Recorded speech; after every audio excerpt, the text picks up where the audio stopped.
I think it's recording. Camera's acting a little buggy, which is okay. I guess I'll just talk some antinatalism. Some risk equation. No, let's go with the modern mystics sort of brought up Hoffman simple question about, the value math is what it comes down to. That they have this popular notion that everything's just fine, that yes, life is running a profit, and it's sort of how we live our lives. And we can't, there's no other analysis we can add to that, right? We're just going to accept this silly idea that when you ask a human, how you doing, that they're going to tend to say, I'm doing fine, especially if you're going to ask the question in a context, like, are you, that might be judgmental of your condition. That might be judgmental of your durability, or in some way attacking the legitimacy or veracity of your life. That you'll defend your life. You'll defend your existence. Even when you don't defend existence altogether, you're probably going to tend to defend your existence. And that's the psychology of asking some kind of question. Some kind of questions are likely to get you psychiatric, answers, not reasonable answers, not rational answers. It has to do with our vanity and our defensiveness by nature. So again, you can call this optimism bias, or Pollyannism, or a lot of things, but it's what people tend to do. And so they will tend to say, oh yes, I'm doing swell. And it's because they're not going to sit there and do a full spreadsheet evaluation of the economics of their existence. Then we tend to bury stuff in our perception that we're not too sure we were constructive or productive in certain circumstances, and we might not want to wallow in that perception or that recognition, because it's not any fun, and humans tend to want to be in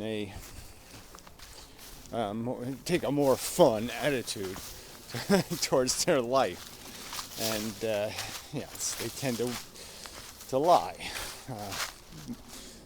Pretty much. I mean, even murderers will find rationalizations, excuses. There's people right now talking this kind of talk. Well, we can't help what we are. Well, obviously we can't help it in hindsight. Yeah, that's right. You can't go back in time and fix it. You can't undo the crap that made you do it. But you can certainly concede that the asshole who did it was an asshole, and that you might be better than that now, but you certainly weren't better than that then. All right, enough of that. Clearly, I argue that our pleasures in life are the result of satisfying negative conditions. And sometimes those conditions are overt and aggressive. I could argue it's cold out here, and I'm kind of underdressed because I'm going to go for a little bit of a run, and so I'm cold, kind of deeply cold. But I'm not like shivering cold. I'm not, it's created some tension in me. I can feel the tension, but it's not overtly painful or brutally recognizable, except maybe even my face. My face is cold. I do have some nerve things that cause a little sensitivity to cold in the nerves in my face, but it's not horrific. Okay, well, enough of that. So obviously, though, if I went to get warm, I would have a wonderful sense of comfort and relief. I would feel good. And the conditions aren't any conditions, normal conditions. I'd be totally benign. I'd be totally oblivious to that circumstance. And it's only because I have been put in this tense negative condition that it is possible for me to derive that good feeling. Put in another context, say if you won the greatest award, there was some kind of like greatest human on earth award, and you win it. And then, that local chamber of commerce comes along and says, gee, you're really cool. It's not going to mean too much, right? Because you won the big one. And so now the little one is nothing.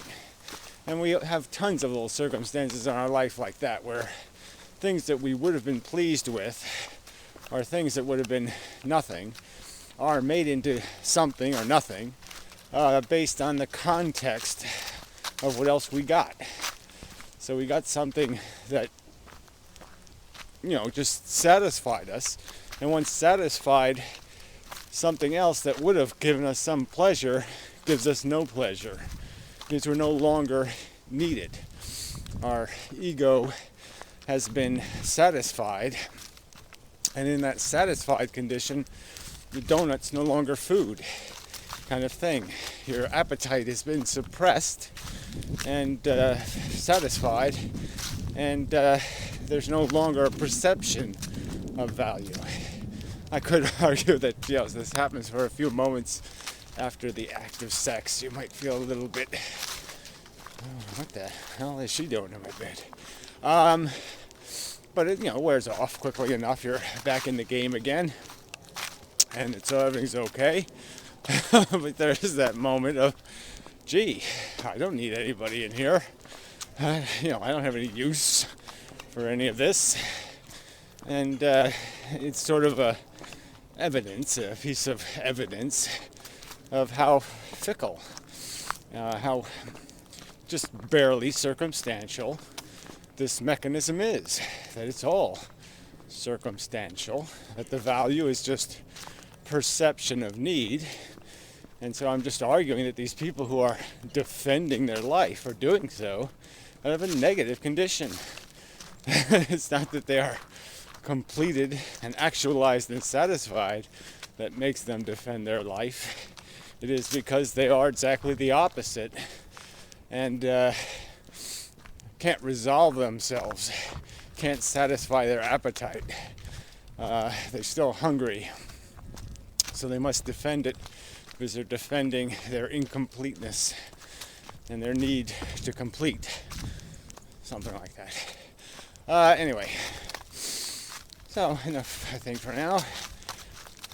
Do a little run and freeze to death some more and such. It is quite wintry here. Shit. I was kind of hoping that it'd be like just the summer would just kind of,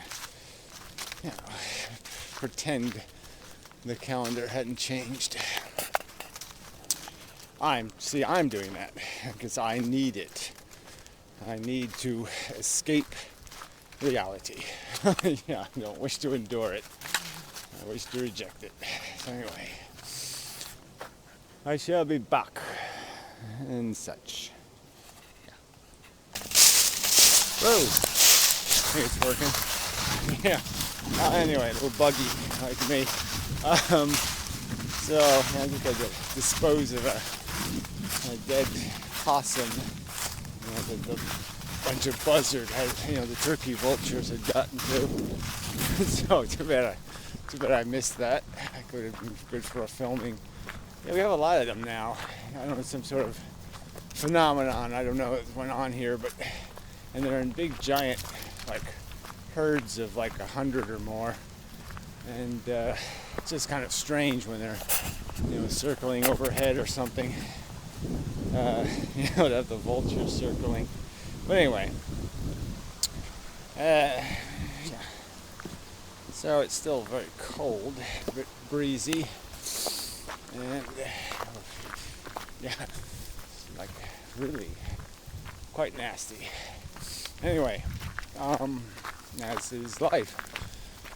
So again, this value impression.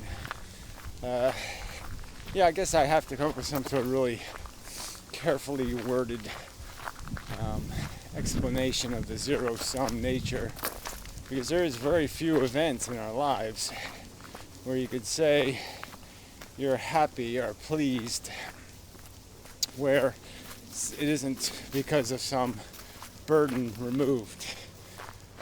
Most of our gratification comes from the elimination of something pressing against us, something pressurizing us, and it is the decompression, the depressurizing through the right mechanism that feels good. And that's sort of the nature of this game we're playing, is that you really aren't achieving a good in and of itself. You're achieving independence or freedom from a more negative condition. So you're basically going from more negative to less negative, which, it's sort of important. And the only true positives are made out of preventing a negative. So when you prevent something from going from a negative condition to a more negative condition, when you prevent that from happening, that's a true positive. And that's the nature of the economics that we're in, is that you gain points by preventing the loss of points. Yeah, okay. There is no goal to score. There's just negatives to prevent, ungoals. The opposite of a goal, whatever that would be, an injury. And that's the real value. The goals are delusions, illusions, projections of necessity imposed upon us if they're in any other condition. If the goal is something other than free me from a burden, if you claim to have some other goal, that goal is entirely illusionary, projective in its creation. It's as legitimately ignored as a football player ignoring the soccer game taking place in the stadium next door and not worrying about scoring goals at the soccer stadium. There's no reason for him to need it.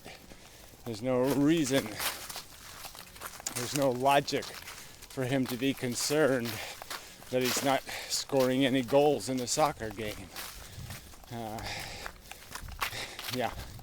Obviously there's no reason for him to think that scoring goals in the football game matters either. But the point is that it's provable as nonsense and rubbish by just acknowledging that the desire only manifests in your brain. It's not manifested in a need that exists out there somewhere in the real world, where the need for the feeling thing to be elevated from the very negative condition to the less negative condition, that need is quite observable in the world. You can see it, you can point to it, you can do something to resolve it, where the crap made up in your head has no correlation to reality. Those projected I want kind of conditions are even perceived as I need conditions of gratification of your ego to be to be awarded the award, the actual ceremony or something. yeah, needing that is superfluous to actual function and is evidence of psychological rubbish, and not anything of substantial, credible, compelling, logical necessity. Yeah, that's why it needs to be written out, just because we get into sentences like that one. But accurate enough, I think. I think that's enough. My back is oof. Yeah, my back is oof. Oof. I don't know what exactly I did to it, but it's always some kind of stupid thing. And it's always something I did yesterday or the day before. So now I have to think about what I did yesterday or the day before to figure out what, shouldn't have done that. Anyway. Yeah, that's enough.